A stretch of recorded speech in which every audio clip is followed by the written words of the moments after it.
What's going on, everybody? It's time for the S.Y.A.D of the week. The S.Y.A.D of the week goes to this lady, Evelyn Lozada. If you guys remember, years and years ago, not that long, but years ago, she was with Chad Ochocinco, Chad Johnson, whatever you want to call him, and they had a domestic dispute. Well, if you guys don't recall, she had these pictures leaked.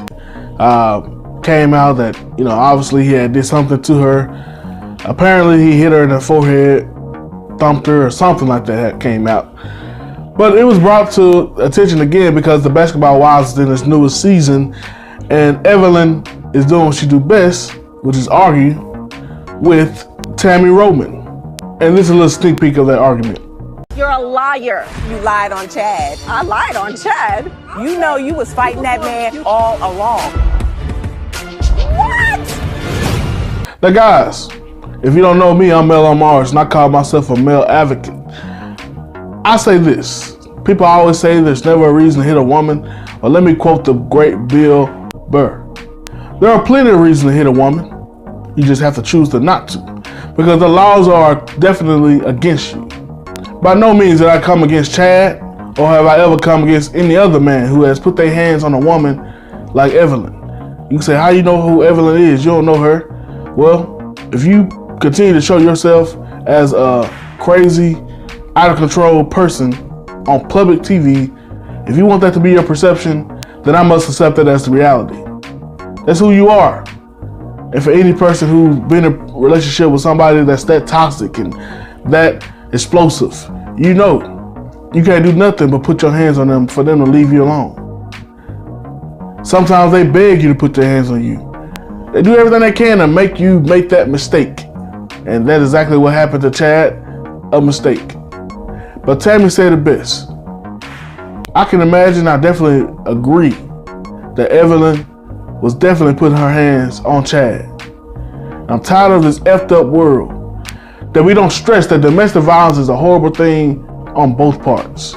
I'm sick of hearing men should never hit a woman. But women, you should never hit a man. And if you do hit a man, be prepared. Because you don't know what that man has been taught. You don't know what that man is thinking. And I always know he's at least 10% stronger than you are. I, for one, is sick and tired of saying things like a woman hitting a man in a public site, in a public setting, everybody looking around, laughing, or, ooh, man, control your woman, bro. But as soon as he hauled off and hit her, that's a female, man. That's a female. It's a straight bull crap, and I'm tired of it. And I won't stand for it. So I appreciate Tammy for standing up and saying the truth behind the matter. And the truth behind the majority of these matters. Because the days are over where we have situations where a husband's just drunk, high, coming home and just beating on his wife. No, those days are over. More often than not, you have two people who don't belong together, two very toxic people who have chosen to stay together and can't resolve conflict the right way. So they hit on each other. But it only becomes an issue when the man retaliates. The laws in this world, in this country, are so generally biased. And it's time for people to step up. And you see Evelyn, the stupid look on her face, trying to act like she's so shocked and appalled that anyone would have anything to say against women having violence. I'm sick of this freaking thing called victim blaming. Who really is the victim when it comes to domestic violence in these type cases? I see two victims. Because one of you is still on TV making money after more than likely you started the whole chaos, and the other of you are struggling to get a new job, or struggling to maintain a lifestyle you always had off of one incident. Yeah, Evelyn, because of that stupid look on your face, and because you're trying to act all shocked and appalled, I must ask you to. Man, sit your ass down.